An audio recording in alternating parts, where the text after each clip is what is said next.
Olá, pessoal, mais uma aula de ciências, dando continuidade ao eixo bimestral, tá? E continuidade ao conteúdo. Falando sobre, hoje vamos falar sobre tipos de biodiversidade. Bom, lembrando alguns termos fundamentais que vocês já viram, tá? Então, a biodiversidade, ela vai compreender todas as formas de vida do planeta, como os animais, as plantas e os micro-organismos, tá? Então, a biodiversidade se diz respeito à variedade de organismos observada em uma região.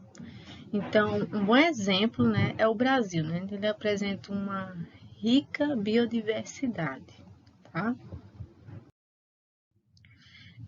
E antes de falar sobre os tipos de biodiversidades, temos que lembrar de alguns conceitos importantes, né? Um deles espécie. Então, só relembrando o que seria espécie, né?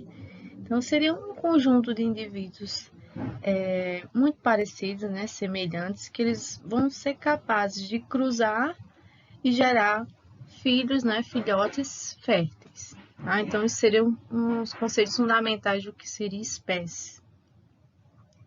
Que temos o quê? Uma espécie de panda. Outra conceito importante é a população, tá? Então, relembrando o que seria a população, né? Seria já um conjunto de indivíduos, né? Daí sendo de uma mesma espécie, né?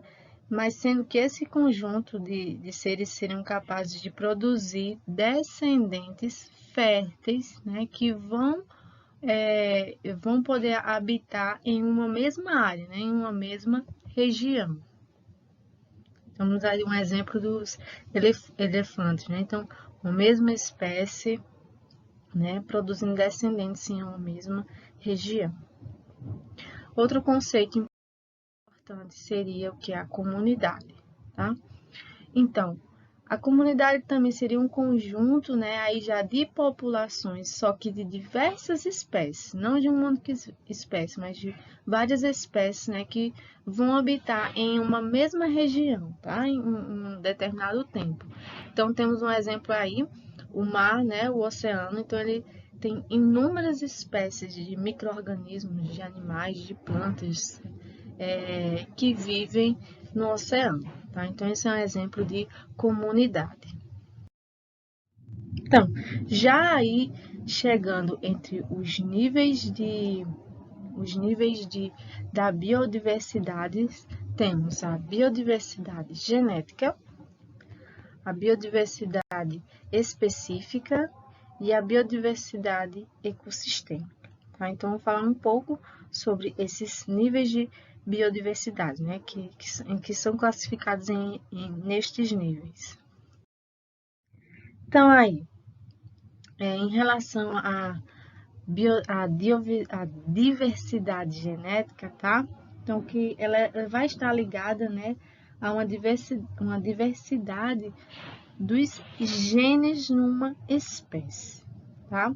Então, a diversidade genética ela é fundamental para que as populações de organismos vivos consigam se adaptar ao meio ambiente.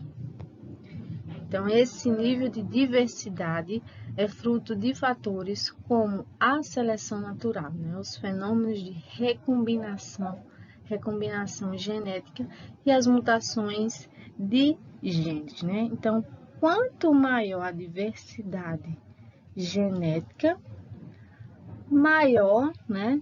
Maior a adaptação de uma espécie, né? Para que ela possa resistir a mudanças ambientais, né? Que o planeta sofre essas mudanças ambientais, né? E só relembrando, gente, o que seria a seleção natural, né? Então, ela vai consistir, né, em selecionar indivíduos mais adaptados a uma determinada condição ecológica, tá? Então, eliminando aí as desvantagens, né, para uma mesma condição. Vamos dar um exemplo aí, né? Então, o caso de certos animais que são menos predados, né, por uma seleção natural. Então, passam a ter uma coloração, né, que vão os tornar, assim, imperceptíveis ao meio em que eles vivem, tá? Então, aí seria uma forma de defesa deles, certo? Seria, por exemplo, eles poderiam se adequar aí a cores de cascas de árvores, a cor da areia, de galhos, de folhas, entre outros, né? Um exemplo aí seriam as asas da borboleta. Já em relação ao que seria aí as diversidades específicas, né? É onde está a diversidade das espécies animais e vegetais. Tá? Então, vai representar todas as espécies que habitam em uma determinada região. Alguns biológicos e especialistas, né, a chamam de diversidade alfa. Né? Isso vai indicar a diversidade taxonômica, né? Portanto, não apenas a riqueza de espécies de uma região, mas também as relações entre as interações entre as várias espécies. Então, temos aí exemplo, né, de várias espécies. Outra diversidade é a ecossistema, tá? Então, ela vai estar referida aí aos diferentes ambientes em que a vida está presente, como exemplo, né? Então, a floresta, o recife de corais, os ambientes subterrâneos, o deserto e até os pântanos, tá? Então, o desaparecimento desses ambientes envolve o risco de extinção de espécies que vivem lá. Então, as funções das diferentes espécies, suas interações e influências mútuas com o meio ambiente são consideradas. Tá? Então, esses foram os níveis de diversidade, né? A classificação da biodiversidade. Então, citando aí alguns exemplos, tá? De, de biodiversidade. Então, alguns ambientes da Terra são particularmente ricos em biodiversidade, né?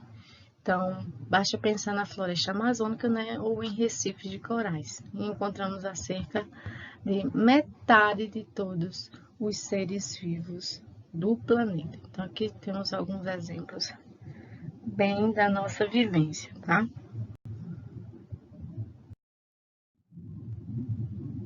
Então, as variedades e tipos de animais e planetas aquáticos que vivem nos mares e oceanos são um exemplo de biodiversidade marinha. Então, considerando aí um lago no qual você pode encontrar diferentes espécies que vivem lá, tá?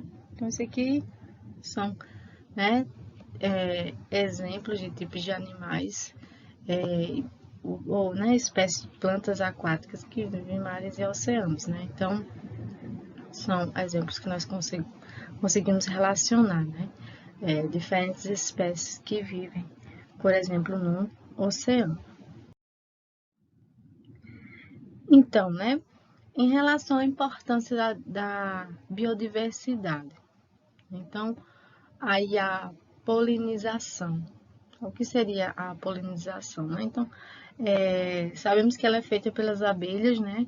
E que elas vão contribuir para assim, a manutenção da diversidade de espécies, né, da Terra, sendo um fator mais importante assim, né, relevante, né, a existência das plantas, né? Assim, né, elas vão permitir também a reprodução das plantas. Temos aí também a bioindicação, tá? Então, quem lembra aí da aula falando sobre de anfíbios, né? Então, que seria a bioindicação, né? Então, lembrando, né, que a respiração dos anfíbios, por exemplo, aí, de alguns anfíbios são o quê? Pela pele, né? Então, eles são ótimos bioindicadores, né? Então, em relação às condições ambientais, né? Então, mas pode levá-los à morte, né? Então, dessa forma, qualquer alteração nas condições da umidade, da temperatura, né, serão sentidos pelos anfíbios, tá? Então, por exemplo, qualquer poluição, tanto na água, eles são os primeiros a dar o alarme, tá? Então, os anfíbios, se algo está prejudicando eles, provavelmente poderá, né, afetar outros animais e até mesmo o homem. Então, observando isso, né, ele é um bioindicador, né, os anfíbios.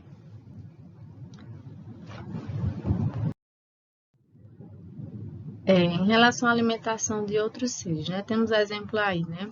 Então, as fezes do peixe-boi, ele vai servir o quê? De alimento para muitos animais aquáticos, né, um exemplo é as larvas de peixe e dos fitoplânctons. Então, a relação, falando um pouco sobre, né, as ameaças, né. Então, né, os grupos biodiversos eles vão sofrer ameaças, né, de fatores como a poluição, né, em excessivo, vimos, né, o excessismo assim dos recursos naturais que são retirados, né, a expansão das fronteiras agrícolas, né, também a expansão urbana, tá? Então, tudo isso são o quê? Ameaças à biodiversidade, tá? Então, esses cenários, né, vamos colocar assim os animais em extinção, né, afetando de forma assim direta na biodiversidade, né? Então, essa exploração excessiva de algumas espécies animais também podem causar extinção. Um exemplo é o que? O uso medicinal dos chifres de rinocerontes das ilhas de Sumatra e Java. Então, o fato colocou a espécie dos locais em perigo crítico, né? Então, cabe mencionar que a introdução de espécies de animais e vegetais em diferentes ecossistemas podem ser prejudicial e impactar o cenário biodiverso. Então, o problema ocorre pela mudança nas relações ecológicas, né? Então, só falando assim, né? O homem como principal agente, né, interventor assim da natureza, ele tem sim que buscar formas de preservação e manutenção das espécies animais e vegetais que existem no mundo, tá? Então, isso é uma função importante do homem, né? Não ter ações que vão prejudicar a biodiversidade e assim mesmo a ele, certo?